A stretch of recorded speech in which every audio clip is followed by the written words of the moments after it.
El motivo de este artículo fueron los numerosos materiales que finalmente logramos sistematizar en un solo conjunto. Como ya entendieron, se trata de exposiciones industriales que se llevaron a cabo en muchos países tanto en el siglo XIX como a principios del siglo XX. El Imperio ruso también realizaba estas exposiciones hasta 1917, cuando se suspendieron por razones comprensibles. Pero, curiosamente, en otros países y continentes también dejaron de hacerse, aunque con un pequeño retraso. Definitivamente aquí hay alguna relación de causa y efecto, vamos a verlo. Aunque hay muchas exposiciones en Rusia y el extranjero, existen pocos materiales con sus catálogos fotográficos. En los recursos nacionales prácticamente no están disponibles de forma gratuita. Pero, al mismo tiempo, existe una cantidad inimaginable de informes y catálogos textuales digitalizados sobre estas exposiciones y recursos. La situación se ve un poco mejor y además se pueden encontrar materiales de interés de Rusia de esa época.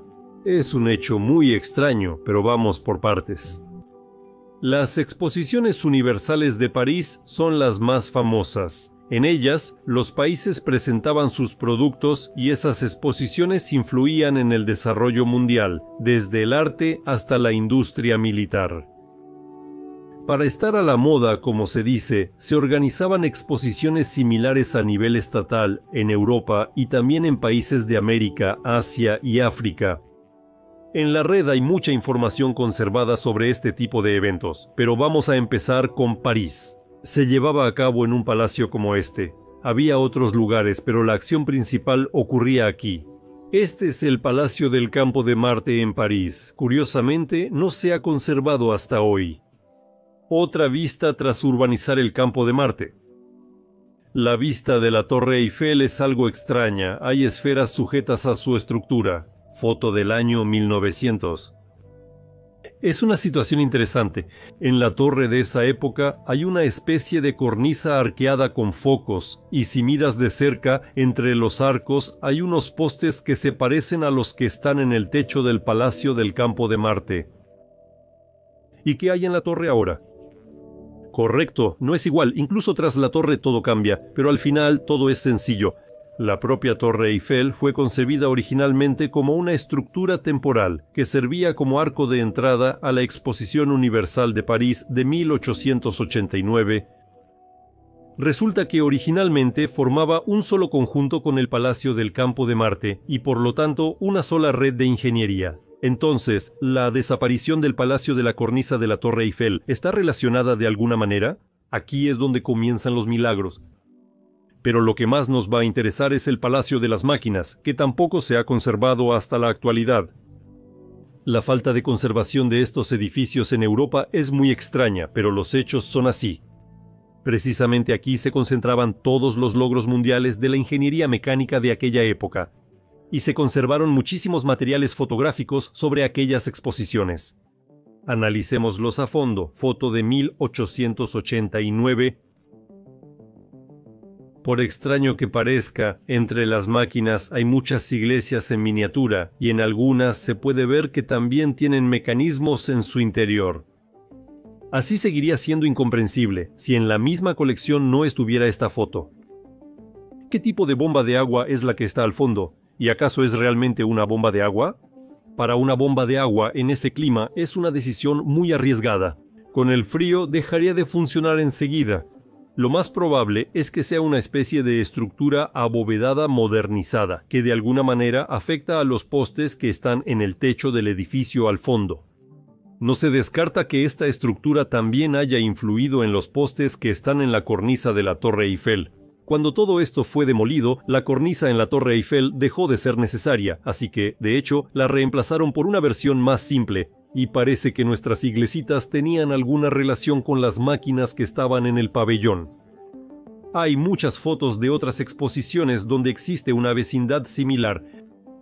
Resulta que nuestro bien conocido obelisco con la bombilla en la parte superior también es parte de la máquina. No queda claro si es el elemento principal o secundario. La cantidad de iglesitas aquí es impresionante. Dos cosas abajo me llaman especialmente la atención. Personalmente, aquí fue la primera vez que las vi. Cosas parecidas había en París. Aquí hay otra más. ¿Y cómo están las cosas en Rusia? Alimentamos a los osos. Y, sin embargo, en la 1898, en la entonces provinciana ciudad de Blagoveshchensk, observamos la foto, aguja igual, similar a la de una iglesita. De nuevo vemos una máquina extraña que ya habíamos señalado en exposiciones extranjeras. En cualquier caso, una máquina implica obtener energía mecánica a partir de la conversión de cualquier otra, incluso de otra mecánica. Por ejemplo, una bicicleta. ¿Qué tipo de energía se transforma aquí? El vapor no tiene nada que ver. De lo contrario, el aparato sería diferente. La cúpula en la parte superior confirma que aquí se usaba energía eléctrica natural, obtenida con este espiral en forma de árbol. Pero esto no solo está presente en esta exposición. Entonces, ¿qué son las iglesias? Sí, sobre eso. Hace unos 100 años, la electricidad se obtenía fácilmente de la atmósfera. Se puede suponer que algo le pasó a la atmósfera que dejó de proporcionar electricidad, y todo esto sucedió a principios del siglo XX, o alguna fuerza global de control prohibió las tecnologías para obtener esta electricidad. Si profundizamos en la historia, si vemos pinturas de los siglos XVIII, XVII y XVI, veremos que el Kremlin, las casas y las calles están iluminados con electricidad e iluminación. Lo mismo ocurre en Europa. Esto lo analizamos en el video Electricidad atmosférica antes del siglo XIX. Resulta que Tesla estaba desarrollando tecnologías que ya existían. Probablemente fue la única persona autorizada para hacerlo, pero tras su muerte, estas tecnologías se eliminaron cuidadosamente.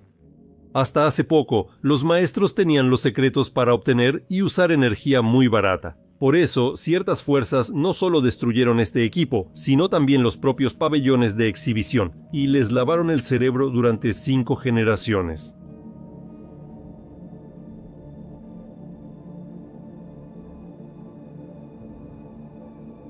Vale la pena escribir aparte sobre la feria de Nizhny Novgorod. Su respetabilidad, tanto interna como externamente, no le envidiaba nada a la de París.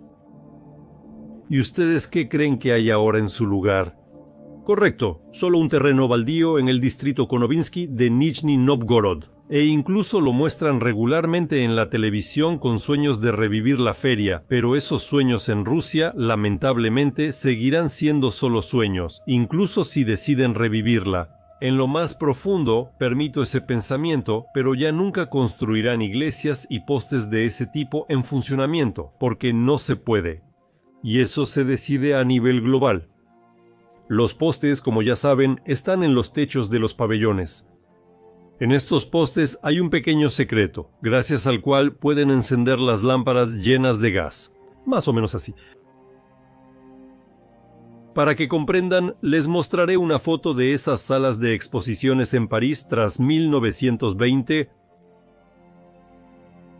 Como ven, no hay ninguna iglesia y la exposición ahí solo durará unos años más antes de demoler todos los pabellones.